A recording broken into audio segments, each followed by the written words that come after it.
Hello everyone, and welcome back to the Codex. Today, as promised, we're going to be talking about the Ember changes. So let's go ahead and get into that. Gonna hop into the arsenal here, take a look at the Ember build that I'm currently rocking. First, let's talk about some of the changes. So, I'm not using her first ability as you see here, but Fireball was made better. It now does its full charge damage, which is its 500% damage, rather than having to do the previous hold cast that it did before. The AoE now has a guaranteed status effect. It has a larger radius, so things like that are good, although I'm not using Fireball. Immolation is one of the things they are at the hugest buffs. They reduce the energy cost per second when at max heat from 10, which is super expensive, all the way down to 4 energy per second, which is much more manageable, of course, especially with the energy efficiency of this build that we're going to talk about in just a moment here. Fire Blast also now has a scaling energy cost based on the amount of your immolation heat gauge, how high it is essentially, from 75 energy, which is its base cost essentially, and it goes all the way down to 25. So that's great. That's just more synergy essentially between Fire Blast and immolation, which is the kind of things that you were looking for in the first place, you would think. And Fire Blast now also properly works on armor stripping more enemies like Acolytes, for example, which it did not before. It doesn't strip any enemies that are actually armor strip immune, to clarify. It's just enemies that other things already worked on, like Captain Vor, Acolytes, and some Demolishers and things like that. So it just is more of a globally acceptable strip compared to other stripping abilities, for example. One of the biggest changes is the Healing Flame augment here, which at this point we'll go ahead and jump into the build. I am using Healing Flame because they did buff it to, along with the regular heal that it always gave, it also, when you're at max health, it overheals into Overguard. So all of the healing that you would typically take, instead of being wasted, is now turned into Overguard. So that's why this build has no defensive mod. Well, it does have Archon Vitality, but that's not because of the health. So aside from Vitality, it has no defensive mods, like no armor, no health, because we don't need it. Because if you're keeping this up, you simply do not need anything else. It's quite nice. Let me go and throw that back on. Forgot what I just took off from out there in accident. So Exothermic is here. It's a classic choice in Ember. It gives you basically infinite energy. Makes it so that every enemy affected by your fourth, which is her Inferno ability, they have a much higher chance of dropping energy orbs. Pair that with the fact that I helmethed over her first ability with Nourish, and as you'll see when I go to the build showcase here, you have no energy issues. I actually tested this with Blind Rage, so having super negative efficiency, and I still had almost zero issues. Because, for example, if you swap Transient Fortitude for Blind Rage, for one, you do get a little bit of duration back, so that also makes Nourish slightly more efficient because you're not casting as many times per minute. And it also, while it does give you negative efficiency, it also gives you more strength, so the Nourish energy multiplier would be higher, so it kind of scales inversely in that way. So you can even think about doing something like that. Now, most of the strength in this build is actually mostly important for boosting Nourish, the viral damage that you get from it, and the energy multiplier. And speaking of that viral damage, it is very good on her. Nourish serves a dual purpose on Ember. Obviously, the energy multiplier keeps you going, but the viral damage is excellent because thanks to Fire Blast, you're going to be fighting largely defenseless enemies. You're going to be fighting enemies that, well, at least when it comes to armor, when it comes to Corpus, this isn't a shield strip, but when it comes to armored enemies like Grenier, you can easily make them, boom, have no armor, which means that that extra viral damage is going to be really nice. So the reason why Archon Vitality is on here is not because of the health, because like I said, you're going to have pretty much Overguard up constantly, which makes health effectively useless. So this is here because the status effects from abilities that deal heat damage will be applied twice. So status effects from your Inferno, for example, will be doubled up. I don't think the Inferno damage is actually amazing unless you're fighting stripped enemies, but at that point, just use your guns anyway. As you'll see when I showcase, I really use her as more of a weapons platform build.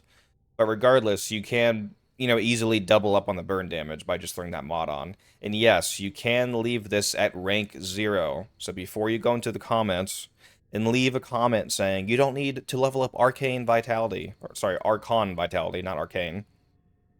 You don't need to level up Archon Vitality. It doesn't matter. You're reading Overguard. I know that. Mine fits, and I don't have an extra one yet. I got to go do Call real quick at some point and get another one to use at rank 0. So yes, leave this at rank 0, and you can save yourself from Forma. And speaking of Forma, you don't need 9 Forma. The only reason I have 9 is because I was testing out several different builds. So the rest of the build here is what you would expect. You got energy, we got duration. You definitely want some range. Stretch is, from what I've seen, pretty much enough. Preparation is on here because usually you might use Prime Sure-Footed, for example, to give yourself knockdown immunity. You know, basically the best X-List in the game. Nightmare frame moment right there. But since you have Overguard constantly, Overguard already makes you status immune, so you have an open slot here, basically. You could use Cunning Drift for a little bit more range, you could use Power Drift, although I think that extra strength would be useless, things like that, etc. I put on Preparation because it lets you get straight to the mission and just start going right away, especially with Nourish. Combat Discipline is on here. This one's interesting. You lose 10 health on kill, your squad mates gain 20. So your squad mates will like you, for example, but the important part is that you lose health. Now, unfortunately, when you have Overguard, you don't actually lose health, and I say unfortunately because I actually wish this still made you lose health, because then you could utilize Archon on Intensify, because since Healing Flame gives you health back, if this made you lose health, then you could regain health with Healing Flame, and you could trigger Archon Intensify for the 60% strength from this, but that doesn't work. When you have Overguard up, this will actually deal Overguard damage to you, but the good thing about that is that taking Overguard damage still counts for triggering Arcane Avenger. So even if enemies aren't actively hitting you, just by you getting kills and hurting yourself due to the aura, you trigger Arcane Avenger. So you constantly have plus 45% crit chance. And that's really good on something like the Tenet Galaxian that I'm using today, for example, because it doesn't quite hit 100%. So let's go ahead and jump into a mission here, and I will showcase that build. Hello. Editing Codex here. One quick note that I didn't point out in that just previous clip right there. Let's go over the Archon shards real quick, if I can speak properly. So the Archon shard choices I haven't really finalized yet. There seems to be a little bit of freedom on this build, because with this setup, I don't feel quite as forced to use particular shards to make the build work. So you have a little bit of freedom. The one thing that I would absolutely recommend is definitely use at least one casting speed shard. If it's Tau Forged, you can definitely just use one. If you're not using Tau Forged, maybe use two. But this does make the build feel much better to use, especially in regards to if you have to double cast Fire Blast, which you'll see in the mission coming up here. Aside from that, this energy max here, you don't really need this. I was just playing around with it to have some nice-looking Jolly Ranchers, because the build's basically open. Ability duration, though, this would actually be good, since you're only sitting at 143 at base here. You could definitely make the build much more comfy by throwing on some more duration in these slots here. Then you wouldn't have to manage Nourish as much, for example. And you would also get some energy cost per second savings on the Immolation meter. Anyways, with that in mind, now let's go ahead and hop into that Steel Path Kuba Survival. Steal their Kuba catalysts. Alrighty, here we are on the Kuba Survival. As you can see, started the mission with max energy, thanks to the preparation mod, and that just lets you get straight into casting your Fire Blast and getting that Overguard up. As you can see, now that they've changed the augment, you do get Overguard, and that really makes Ember be able to survive perhaps some damage she wasn't able to take before. Keep in mind that there's two reasons why getting Overguard is useful. One, it's obviously, as expected, just an extra buffer of health, essentially. But also, even if you're fighting enemies that are so high level that they just instantly delete your Overguard, Overguard has a damage gate, just like shields, although it is statically half a second. So even if you were fighting level 10,000s, for example, if you just keep casting Fire Blast every time you lose your Overguard quickly, you keep getting that half a second of invulnerability period back. So once they burn through your Overguard, you're not just getting one shot. You have that little period of response time like you have with shields, for example. So it definitely opens up some opportunities for her. Let's go ahead and use some Inferno here. So Inferno is definitely better against enemies that use Strip, of course. Try and showcase that here. Keep that Nourish going. Now you can see I get low on energy, but then when you have that Nourish up, you kill a crowd that you hit with Inferno. A bunch of them drop those energy orbs from that boosted drop chance, and your energy just skyrockets right back up. Very easy to sustain your energy. You gotta keep that rotation going. Speaking of the Tenet Galaxian, if you wanted to make this even easier, especially since you're already boosting the damage of the Galaxian to levels it doesn't usually have thanks to Avenger and armor shipping, you could drop the Vital Sense crit damage on your Galaxion for that new Galaxion Augment mod from Nightwave. I think it's called Photon Overcharger. It gives you only 90% crit damage, but it also gives you a massively increased energy orb drop chance on enemies that have full procs on them. So if you were to drop that on top of this build, you would have truly infinite energy. Because even enemies that you didn't use Inferno on would have a massively boosted drop chance for energy orbs. And especially if you still used Inferno and then killed them with that, man, they would just be pooping out the orbs. But as you can see, even right now, with just how it's currently working, there's really no energy issues whatsoever. Let's go ahead and find a core here and see if we can actually do one of these Kuva harvesters, shall we? Go. Not gonna lie, this one might die. I won't die because I have Overguard, but this thing is in the middle of a giant room here, and this is not a frame that has a defensive ability, so we shall see. Maybe if I can just burn them all quickly enough, it won't be an issue. Here we go. Now, as you can see, I'm really taking advantage of that half-second invulnerability period time you have. And you still have shields, so even when your Overguard does drop, if you don't respond quickly enough to hit it within that half-second, you still have max shields. So, depending on how much shields you have, you also have a shield gate for them to go through. So that's even more than half a second that they have to go through before they can actually kill you. So this build really has layers of defense on top that mitigate your risks of just being instantly one-tapped.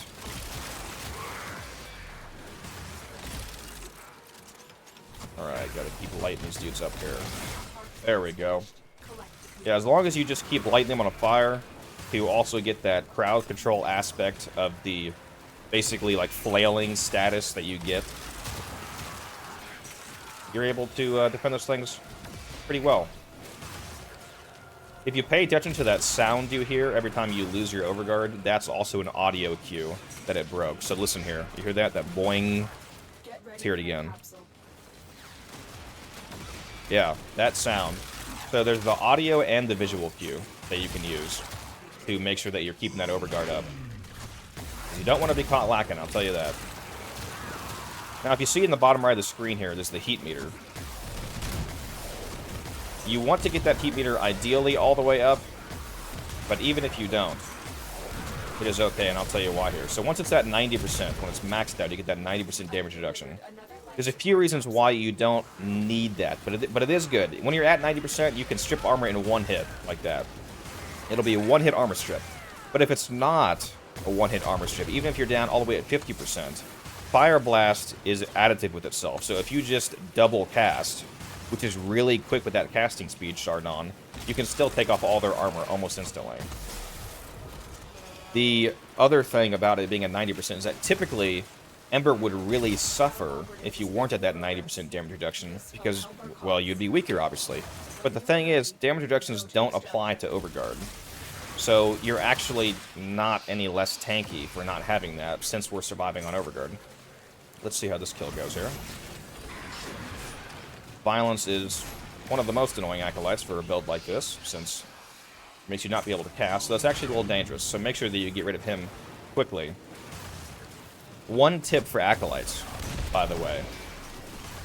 Use a secondary, like a secondary Spore Lacer that does a ton of chunky one-hit damage, and use Cascadia Flare on it, because Cascadia Flare, for those of you that don't know, it's a secondary arcane that scales up to 480% base damage. And the way that you trigger its damage bonus is by proccing heat. You don't have to proc the heat on the weapon itself. It's anything on your loadout, even a companion that procs heat, will stack up the arcane. So playing as Ember means that if you have a Cascadia Flare secondary, it's constantly at max damage because you're constantly proccing heat around you. So you can just be shooting out Fire Blast and then an Acolyte spawns in, and you can quickly switch to your Spore Lacer, for example, and have full damage and just go boop, and he explodes. Just like that. So just a tip for you. Also, do keep in mind, you actually have more power strength than I displayed in the arsenal, because Ember's passive ability is that every enemy within 50 meters of you that is affected by a heat proc gives you 5% more strength. So if you got 10 dudes around you that are on fire, you have 50% more strength than your arsenal states. So you really do have plenty of strength for this Nourish and the Immolation and everything else that you're using. I don't know why I'm not hitting this guy. There we go. My hit detection turned off for a second there. Modification successful. You know, I think one thing that I didn't specifically mention in the showcase earlier of the build in the arsenal was my arcanes. I'm using Arcane Steadfast and Arcane Avenger. I did point out the Avenger, actually, because that's what's doing so much damage. The Steadfast was my other arcane. The reason I'm using Arcane Steadfast is it gives you a 20% chance every time you cast an ability to make the next 3 casts free. So a lot of the time that I'm casting, I'm actually not spending any energy whatsoever. And when you pair that with her intense energy regen from using Nourish combined with the Exothermic Augment, that is the reason why I'm having no energy issues at all. So yeah, it's going pretty well here. I definitely like the cold changes. I'll tell you what, seeing some of these enemies get frozen solid from those cold procs is really nice. In fact, we're going to be talking about that in another video when I talk about the status changes. But alright, that's another Harvester down. I'm going to go ahead and get out of this mission, guys. And I'll see you in just a moment here. Alright, everyone. So that was the Ember Showcase with some of the new changes in mind. Hopefully it was informative for you. I do hope the video helps. Let me know what you think down below in the comments. If you did like the video, consider leaving a like and subscribe. Definitely helps a lot. The channel is very near to 1,000 subscribers. That is a big goal. I'm very thankful to all of you that have already subbed. It's been amazing over the last few weeks here. Anyway, you guys, I will see you in the next one.